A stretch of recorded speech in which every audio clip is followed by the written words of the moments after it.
माजी मंत्री आणि राष्ट्रवादीचे आमदार जितेंद्र आव्हाड आपल्यासोबत आहेत। तुकाराम मुंडेंच्या बदलीवरून तुम्ही फार मोठं खळबळजनक वक्तव्य केलेलं आहे, काय वाटतं तुम्हाला? असं आहे की तुकाराम मुंडेंमुळे अनेक मोठ्या मोठ्या लॉबीज डिस्टर्ब आहेत।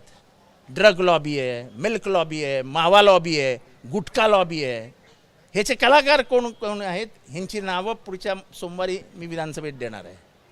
सगळे कामाला लागलेत। फार्मास्युटिकल लॉबी आहे आणि सगळ्यांना आता तुकाराम मुंडे नकोशे झालेत आणि खरं हे खातं हिरवळ चालवतच नाहीत, चालवणारा कोणीतरी वेगळा आहे। त्याच्यामुळे ह्याच्यामध्ये खूप धोका होऊ शकतो आणि तो महाराष्ट्राला त्रासदायक आहे।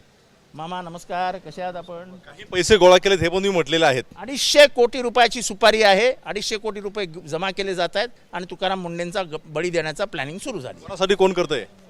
आता हे सगळ्याच गोष्टी मी सांगायचं तर तुम्ही कशाला पत्रकार आहात? पाहतो आपण तुकाराम मुंडे यांचा जे आहे ते यांच्यासाठी जे आहे ते 250 कोटी रुपयांची सुपारी घेतल्याचा जो आहे तो खळबळजनक दावा जितेंद्र आव्हाड यांनी केलेला आहे आणि पुढच्या आठवड्यामध्ये नावासहित मी संपूर्ण प्रकरण जे आहे ते समोर आणेल असं जितेंद्र आव्हाड म्हणताना पाहायला मिळत आहेत। कॅमेरामन सचिन शिंदे, एबीपी माझा, मुंबई। एबीपी माझा, उघडा डोळे बघा नीट।